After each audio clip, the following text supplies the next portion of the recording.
Hello, Sun City Anthem viewers. I'm Dianne Davis, same as I was last time you saw me. And co-hosting with me is my friend, the very talented Mark OToole. Hi, Dianne. Thank you so much. It's great to be here co-hosting again. We're here to talk about the many important events coming up in March, especially your own SCA community show, which I will be hosting on March 2nd and the 16th. And we'll tell you more about that shortly. Yes, and as it's Women's History Month and International Women's Day on the 8th, I'm bringing you a fabulous story about a very famous female, Barbara Roberts. Don't know who she is? Stay tuned to find out. Okay. And speaking of Women's Month, Irene Consilia reviews the book Doctors Blackwell, who are women who broke the gender gap in medicine in the middle of the 1800s. You know, not that I have to tell you, Dianne, but women can do anything. Don't you agree? I do. You know I do. Yeah, I know. And March is also the month of the spring equinox on the 20th.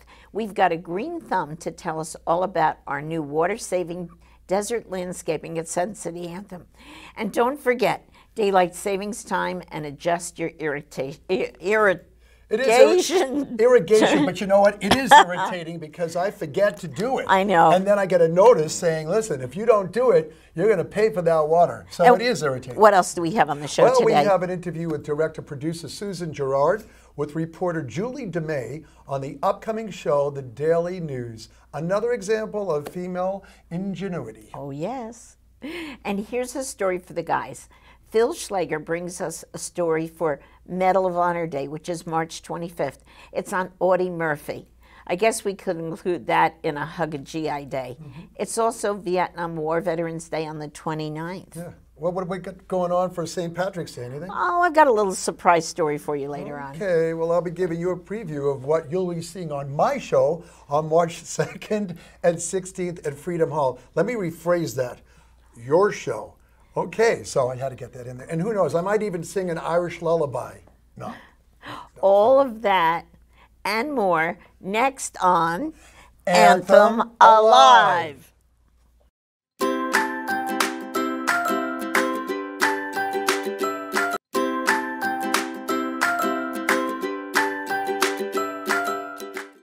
Hi, everybody. Hi, friends.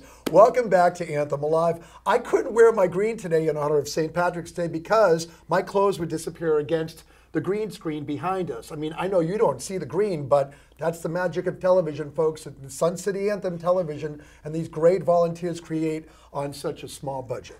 So. The magic of television. Mark, I'm so delighted that we could do this show together. Me too. Most often, Bert and I are sitting in an audience watching you, but we don't get to hang out that often. Well, he's usually sleeping in the audience. Oh, shh, don't tell. Okay, but today is different. But before we go any further, let's tell our viewers what will be happening right here in Freedom Hall on March 2nd at 3 p.m. And folks, don't worry, if you didn't see what's going to happen on March 2nd, mark down March 16th. Mm-hmm. Mark March 16th. Mark, tell the viewers about the show that we're going to have here. I love watching you perform, but I know this is not going to be a show where you get on stage and you perform for an hour and get off. So tell us about it. It's an hour-and-a-half variety show, which entails the professional entertainers, headliners, from this trip. Most of them you know and have taken bad selfies with, especially Carrot Top this week. What a great, you know everybody. Okay, friends, anyway, go to my Facebook. You'll see what he's talking about. Anyway, the show will consist of a 90-minute variety show that is actually presented by Sun City Anthem Community. And we're hoping, the first show is sold out by the time you see this, but we want to talk about March 16th show and who's going to be on. Can you mention anybody who was on or is going to be on tomorrow, the March 2nd show? Yeah, sure. So we have a lot of special surprise guests because it's the first show. But we have Vin A. and his dad from the Bronx Wanderers. Right. Wow. So that Geechee guy, a fabulous comedian. And we also have Ashley Fuller. And I have a live band featuring my musical director, Vida Karimbi, who is the star of Menopause, the longest running show on the Strip. And on the 16th, can I tell them?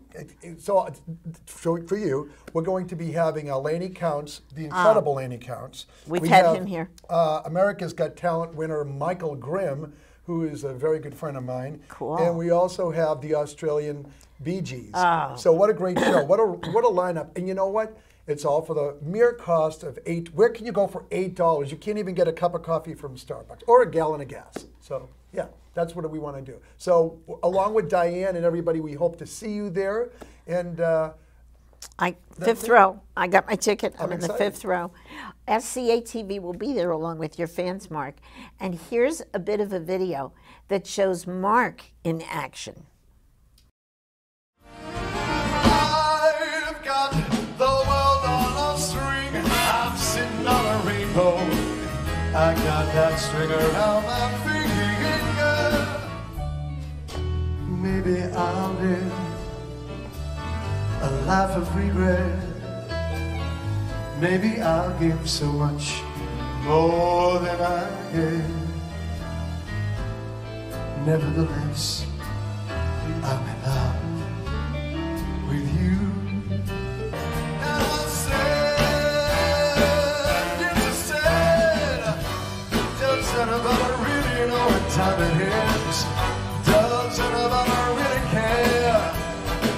Oh, I can't imagine why we've all got time out to cry.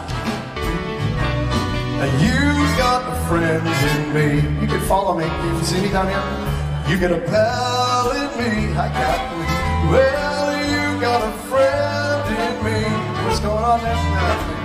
You got your troubles. I got them too. There isn't anything I wouldn't do for you.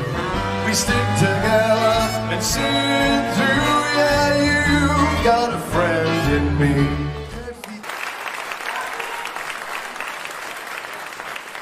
Thank you so much. Thank you, Dianne. And friends, be sure to get your tickets in advance.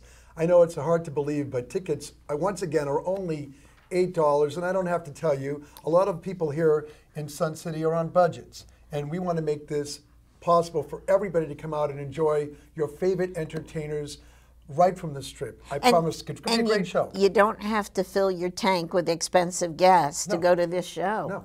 And it's right in your backyard. So on to the next story. Enough about me. I know that's hard to believe, but we got to talk about what's coming up. Okay. Well, friends, women have come a long way in the last 150 years from not being able to vote, own property, or even get an education. Irene Concilia has an eye-opening book about 2 women who crossed the gender barrier and became physicians in the mid-1800s. I think we'll find this very interesting.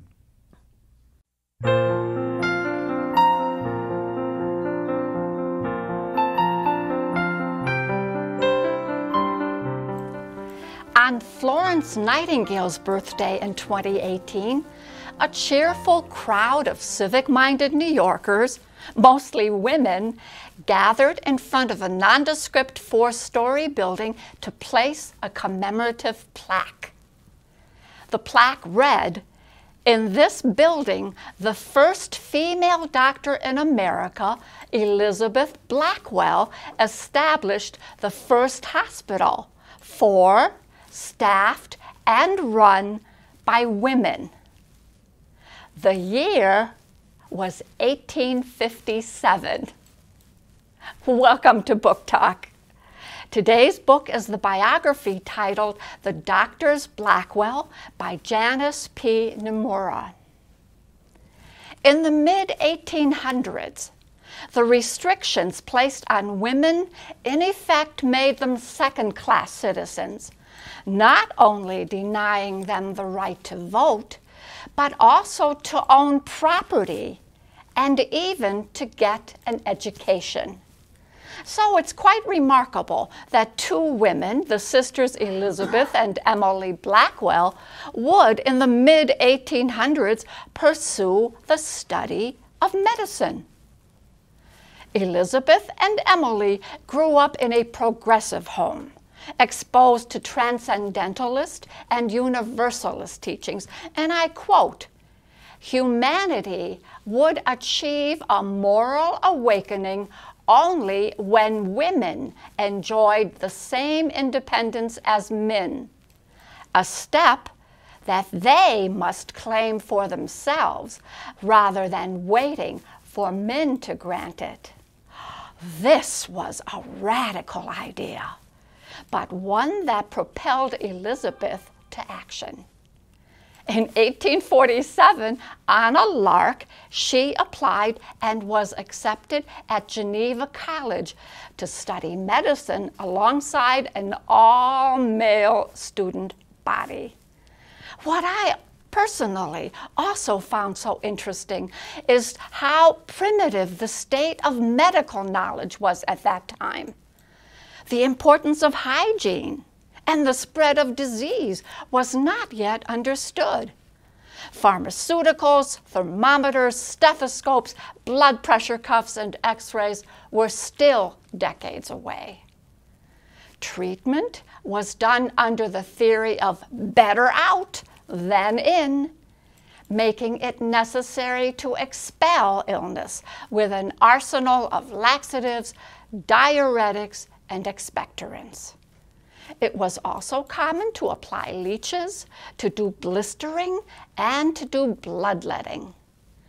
It was not unusual to withdraw 40 ounces of blood from one patient to achieve balance among his humors.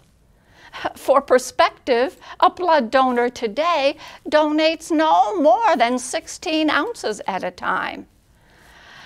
It seemed incomprehensible that women could have the intelligence, the intestinal fortitude, and the requisite modesty required to examine and treat the human body. But the sisters would not be denied and opened their own teaching hospital in New York City for indigent women and children. That institution, called the New York Infirmary for Women and Children, would treat patients until 1981, when it became part of New York Presbyterian. This is such an interesting book on so many levels.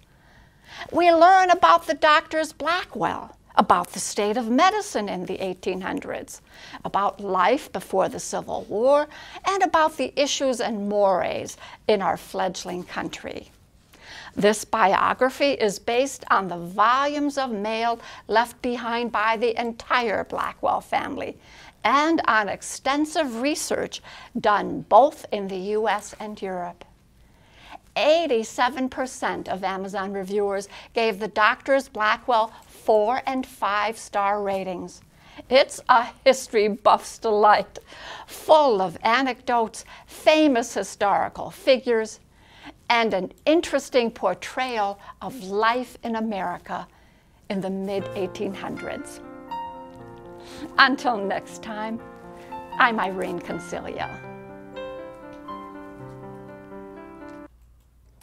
It's reassuring to live at a time when the best man for the job is often a woman, pun intended. Yeah, next, you have a story for us, Dianne. I know you usually tell us about shows and entertainers, which you're awesome at, but this young lady has been entertaining millions for more than a half a century. Tell us about her.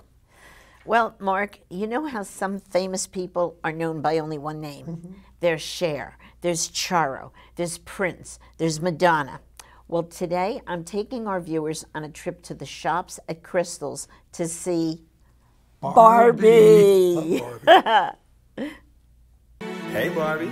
Hi, Ken. Want to go for a ride? But what are you riding in? Don't worry about it. Hop in. I'm a Barbie girl in a Barbie world. Life in plastic, it's fantastic. You can brush my hair and take me everywhere. Imagination, life is your creation. Did you or your children or grandchildren play with Barbie? It is said that if you've made it big, you'll play Vegas. And Barbie, an international icon, is here at the shops at Crystal through the middle of April. She is a must-see for a glimpse of the history of American culture. The expo includes more than 250 Barbies from 1959 to the present. They originally had 150, so if you've been there before, go back and see more. And wait till you hear this, a full-sized, metallic, hot pink Barbie convertible for photo ops, and more than 400 artifacts, including life-size fashion pieces. They mirror cultural changes in America. Barbie's creator noticed that her daughter, Barbara, was playing with nondescript paper dolls and decided to create a three-dimensional lifelike doll. One of the missions of the Barbie evolution was to show young girls basic fashion and let them know that they could be anything they wanted to be. The exhibit displays various Barbie dolls illustrating the changes in society. It's a look back at history. The exhibit includes the first Barbie doll, 1959, and leads guests through the decades. You'll see vintage dolls, artifacts, and life-size fashion pieces come to life through custom-themed displays. Video media and interviews with Barbie designers expand the narrative. A 1960s Barbie wore clothes fashioned after a Jackie Kennedy wardrobe. You'll see it on display. Then, as the space program heated up in the 1960s, Mattel created Astronaut Barbie. In 1967, the first Barbie celebrity doll, based on Twiggy, was created. And in 1968, Barbie introduced her new friend, a black doll. In 1980, Mattel created Black and Hispanic dolls named Barbie. During the 1980s, Barbie became a fashion and power icon. Some of her clothes were designed by Oscar de la Renta, others by Bob Mackie. You remember Cher's designer? A CEO Barbie was developed, yes. The theme was that girls could do anything. In 1992, Barbie ran for president. A Barbie presidential candidate was introduced every 4 years. Then Barbie dolls with different body shapes were developed. Barbie continues to depict female heroes who inspire girls by breaking boundaries and expanding the possibilities for women everywhere. The Barbie exhibit at the Shop at Crystal's. It is a capsule of American history, interesting for folks of all ages. Even men enjoy it. Trust me on this. For tickets, visit www.barbieexpo.com and check for senior discounts. This exhibit will bring back memories. Go see the Barbies and enjoy. Come on, Barbie, let's go party. I'm a Barbie girl. In the Barbie world.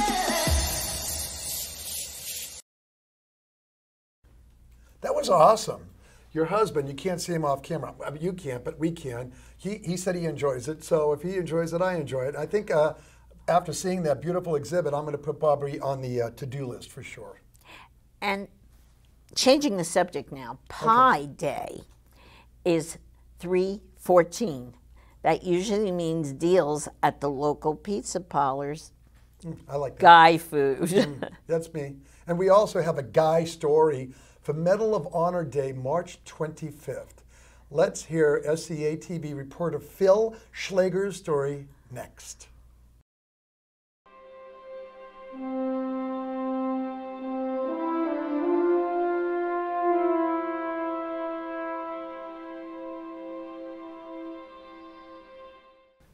Since it was first awarded 158 years ago, on March 25, 1863, 3,507 Americans have won the Congressional Medal of Honor, our nation's highest and most prestigious military decoration. The treasured medal is given by the President of the United States in the name of Congress for personal acts of valor above and beyond the call of duty against an enemy of the United States at the risk of one's life.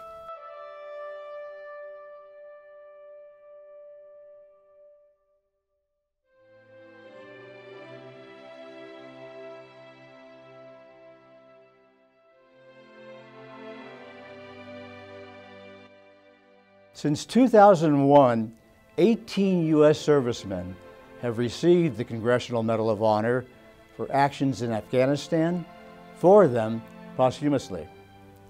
Another 6 have received the medal for actions in Iraq. Earning the medal isn't an easy thing to do.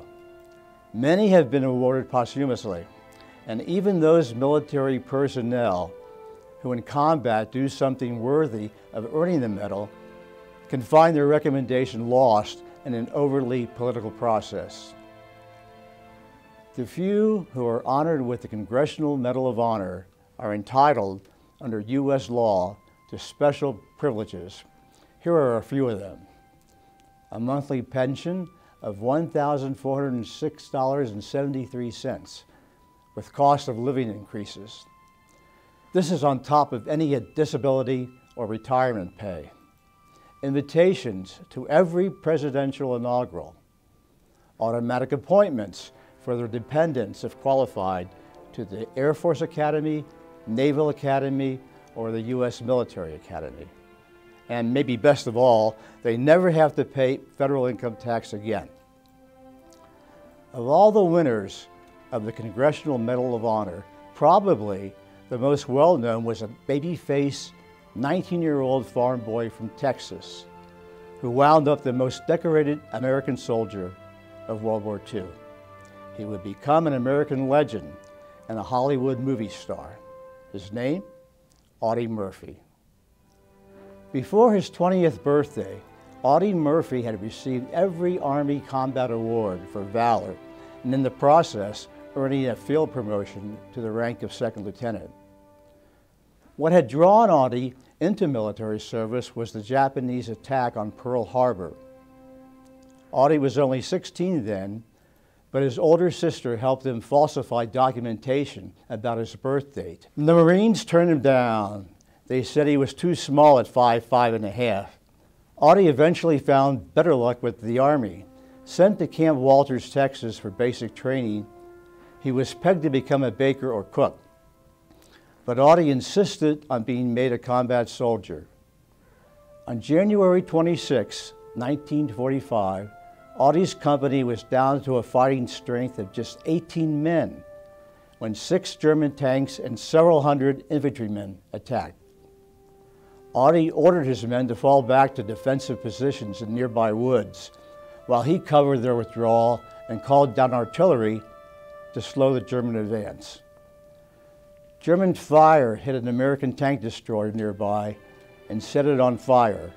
Audie climbed on the burning tank destroyer, which was in danger of blowing up at any moment, and kept firing its .50 caliber machine gun against the enemy. He was alone. Despite being wounded in the leg, he single-handedly killed more than 20 enemy soldiers. He then led Company B in a counterattack that killed or wounded 50 more German soldiers. 3 months later, 19-year-old Audie Murphy was awarded the Medal of Honor. He was now considered to be America's most decorated World War II soldier. National recognition followed when Life magazine made him their cover story. After the war, Audie's status as a national hero drew the attention of Hollywood. That led to an acting career of 21 years, in which Audie starred in 44 films, many of them westerns. He played himself in the 1955 film To Hell and Back, based on his 1949 autobiography. He made guest appearances on celebrity television shows and in the 1961 series Whispering Smith. He was also a fairly accomplished country music songwriter. But despite his stardom and success, life was not easy for Audie Murphy. He suffered from what today would be described as PTSD. So bad was it that it led him to sleep with a loaded handgun under his pillow, haunted by nightmares of his wartime experiences. He often spoke publicly about the matter and urged the federal government to study the emotional impact war has on veterans. On May 28, 1971, shortly before what would have been his 46th birthday, Audie Murphy was killed in a plane crash near Roanoke, Virginia. He was buried with full military honors. After 50 years, his grave at Arlington National Cemetery is still one of the most visited, topped only by that of President Kennedy. In 1990, the United States Congress designated March 25th of each year as National Medal of Honor Day. It's a day to honor not only Audie Murphy, but all recipients of the Congressional Medal of Honor. Reporting for SCA-TV, I'm Phil Schlager. Thanks to Phil. We always enjoy your interesting stories, and it's a story for the gals too. And that ties right in with Hug a GI Day on March 4th, then Vietnam War Veterans Day on the 29th. I know there'll be plenty of Vietnam War veterans at the Sun City Anthem Veterans Club meeting, always the second Tuesday of the month.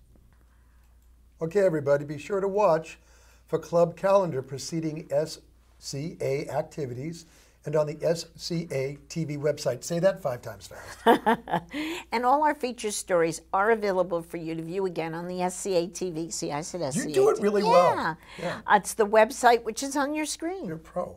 Anthem Alive can be viewed on the, here it is. Why don't you just say that next? SCA-TV. You're so good. Station website 24/7 and Cox Channel 1960 at 3, 6, 9, and 12 a.m. and p.m. The Cox Channel 1960 schedule appears on the Spirit magazine insert. The relay, the weekly activities report, is at the end of each hour or on the website. And watch for the Let's Go Clubbing calendar. That'll give you monthly happenings of our 60 clubs. Can you believe 60? I can't believe it. I know. If your club wants to post an event, let us know. Yep. And speaking of the clubs, the Spotlight Club is back in action at Freedom Hall with a new show. Let's check in on an interview with Julie DeMay and Susan Gerard. Cool.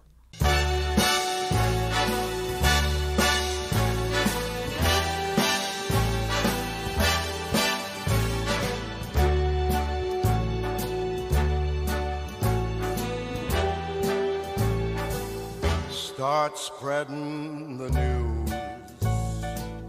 I'm leaving today. I want to be a part of it. Hi, Sun City Anthem. Today I have my SCA-TV news reporter hat on to bring you the daily news from the Spotlight Club. So, who exactly is Susan Gerard? Well, that's a topic too long to cover in one interview, but we are so pleased to see designer, director, producer, and choreographer Susan Gerard back at Freedom Hall Theater with a new show. Thanks for coming today, Susan. Hello, it certainly is great to be back in the theater.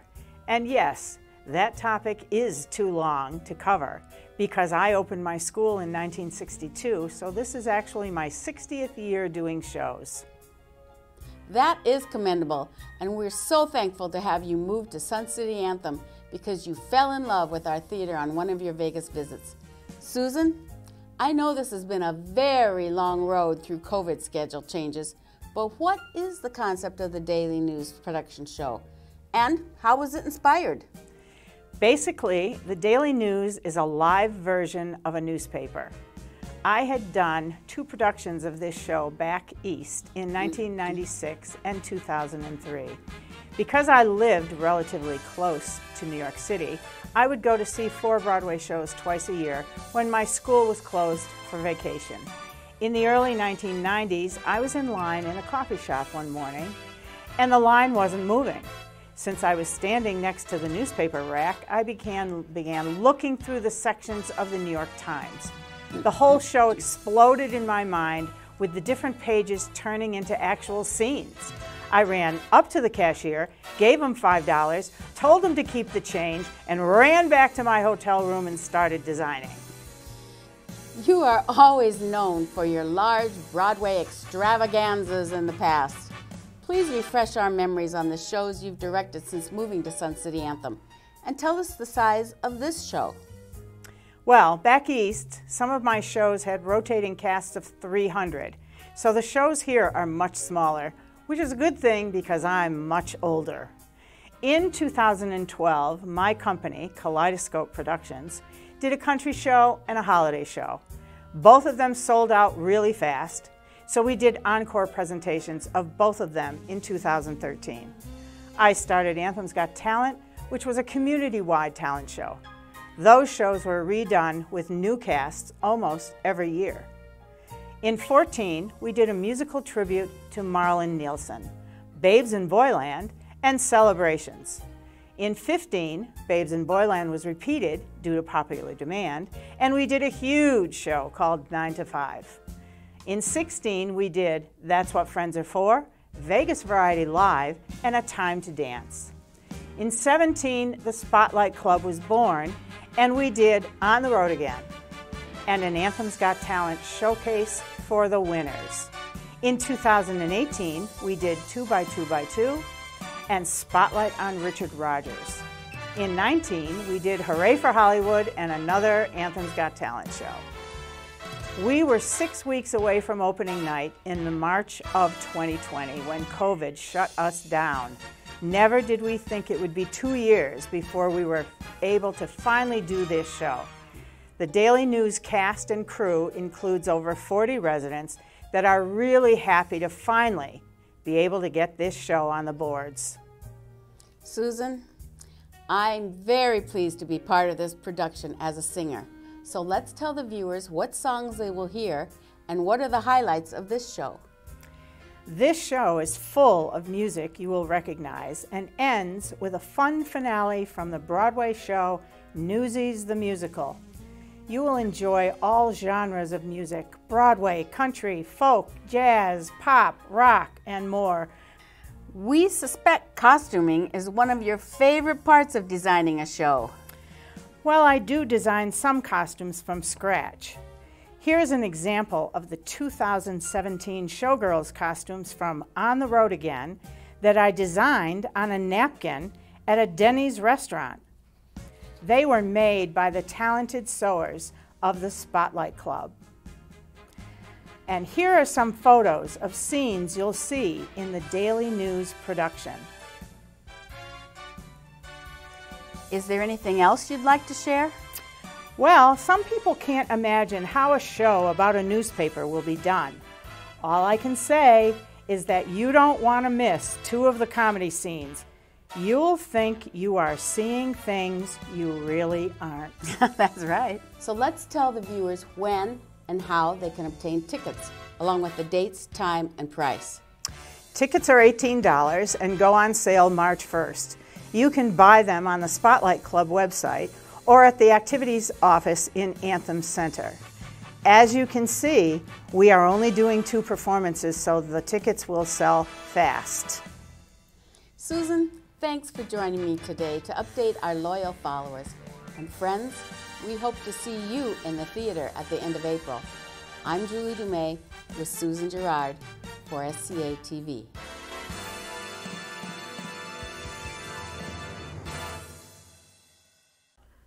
Thanks for telling us about that, ladies. We're really looking forward to that show, or should we say 2 shows. Get your tickets March 1st, as you know they're going to be sold out.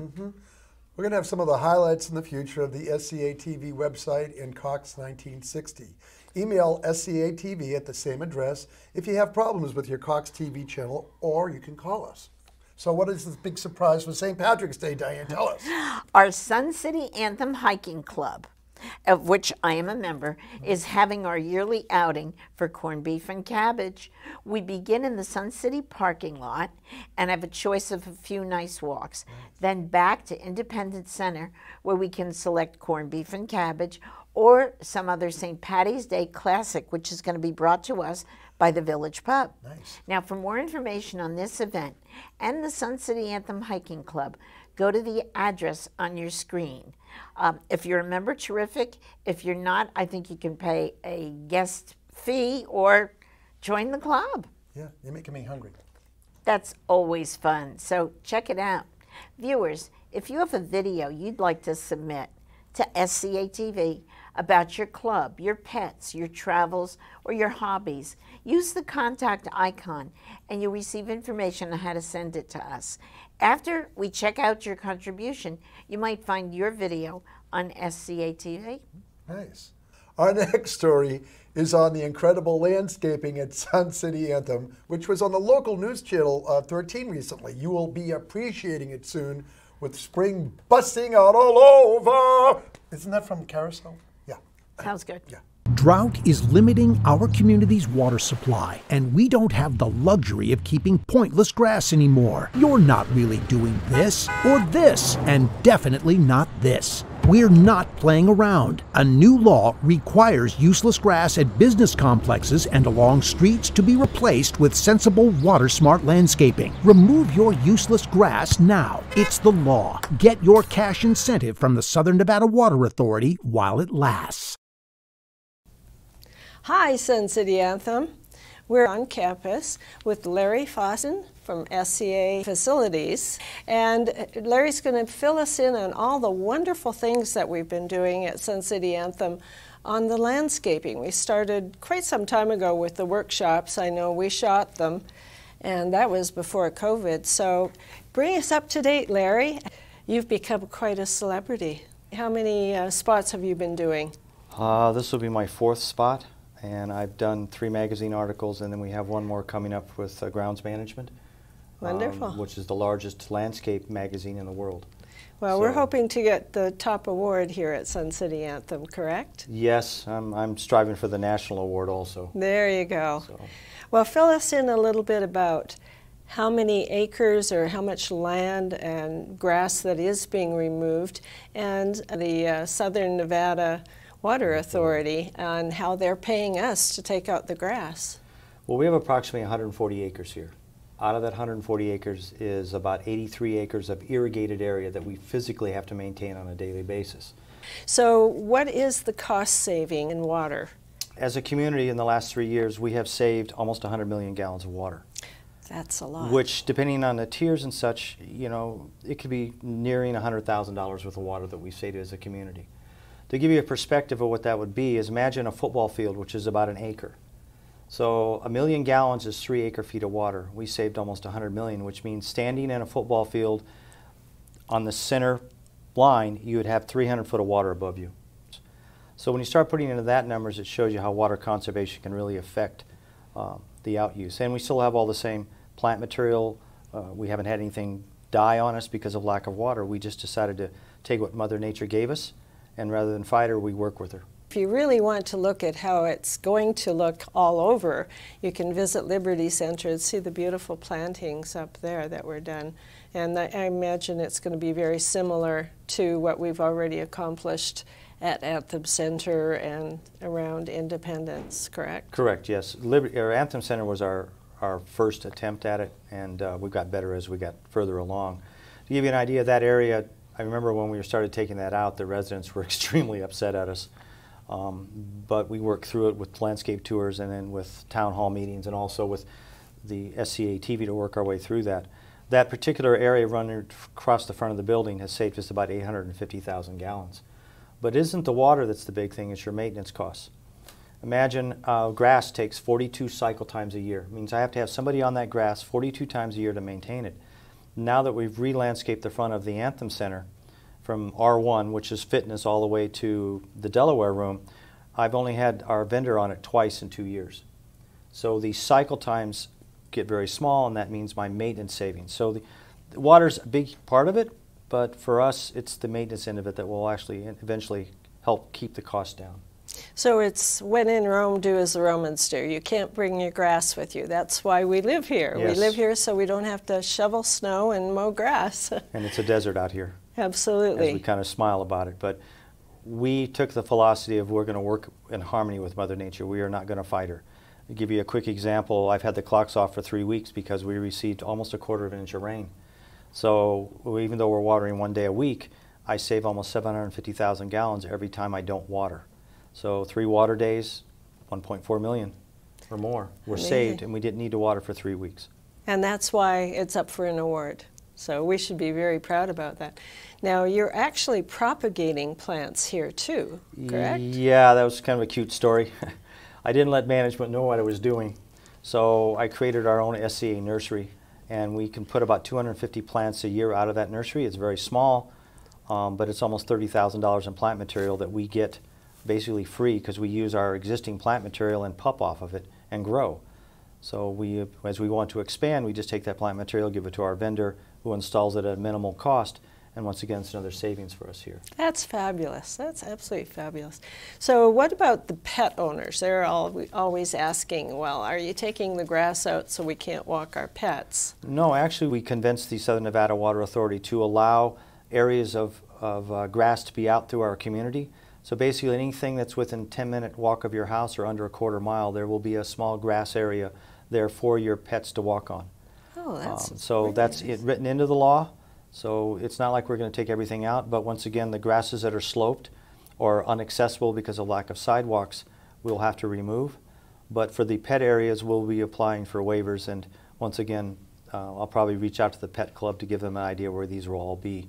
Well, that's nice that all the residents have had so much input on this whole project and that you're still working with them every way that you can. That's wonderful.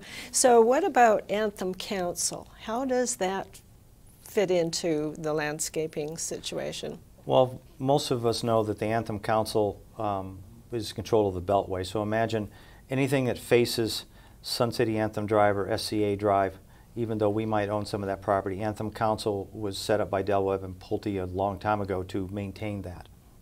So we work very closely with them with water issues and also with line of sight issues, because most of the phone calls come to us because most people don't realize that Anthem Council does exist. But they're part of our community, and we work with them on a regular basis. So on the replanting, you're being very cognizant about the size of the plants for line of sight as people are pulling out of the traffic areas, correct? Correct, yes. And working with Anthem Council, we know that those parking lot mediums, or the mediums, will most likely be low ground cover. One of the suggestions which was brought up is that some of those mediums, because of safety issues for our vendors, cars are going by at 50 miles an hour. So putting metal art there, more of some rocks and stonework, and get rid of some of the live plants would lower the maintenance cost, but also be a safety issue that would go away for our residents. So there's been some discussion that we might do metal art in those areas, like City of Henderson, Las Vegas have already done, and they're very decorative and beautiful in their own way. Well, is there anything else that you have on your plate that you can bring us up to date on as far as the landscaping project? Yeah, we have 3 large projects that will happen over the next 3 years. I have basically 5 years to get rid of non-essential sod here. We plan to remove about 40,000 square feet a year. That's about what I have in our common areas to get rid of. So the first will be the east lawn, which is the area over by Fitness and by the waterfall. We have about 43,000 square feet there. We'll be removing that sod. Some of the trees will have to go because they will not survive the new environment. Some of those trees are diseased. And on the sidewalk area, we'll have to remove some of the stuff on the street because those trees have grown under the walkway to get to the water that's in the grass. So that'll be our first phase. Second one will be Hampton Road from Sun City Anthem Drive to SCA Drive. We'll be removing certain areas of grass there that is not essential, and once again keeping the dog walk and the walk areas for our residents to enjoy. But our North Lawn area, where we have all of our events and Woofstock and all the others, will be left fairly... Yes, there might be some slight modification there, but very minimal. I have to do some irrigation redesign because they're not allowing me to throw over sidewalks, which unfortunately 20 years ago that's what the developer did. But those changes are minimal, but the North Lawn will stay intact because it is what they call a programmable event, which we can save. We'll have to apply for a waiver, a one-time waiver, which means then we won't have to go back and keep replying year after year. But no, the North Lawn will be there for all of us to enjoy. Well, we really thank you for coming by today, Larry, and explaining it all to us. He's saving us money and making us beautiful, so that's 2 feathers in your cap. I want to press upon everyone that desert landscaping can be beautiful. I think if you take a look at the front of Anthem Center during the spring and summer months, the butterflies, the textures and even the smells that we have there. I've watched the residents sit down and have smiles, and it makes me feel good because we're artists. I don't work with paint, I work with dirt and plants, but what we've created will be there for generations to see. Because we don't want to make the same mistakes that were made 20 years ago here by putting plant material that's not desert related. So. Absolutely. Well, if you have any questions for Larry, send them to us at SCA-TV, and we'll catch up with him next time on a busy schedule and ask him some more questions. Thanks so much for being with us today. It's been a pleasure. Thank you.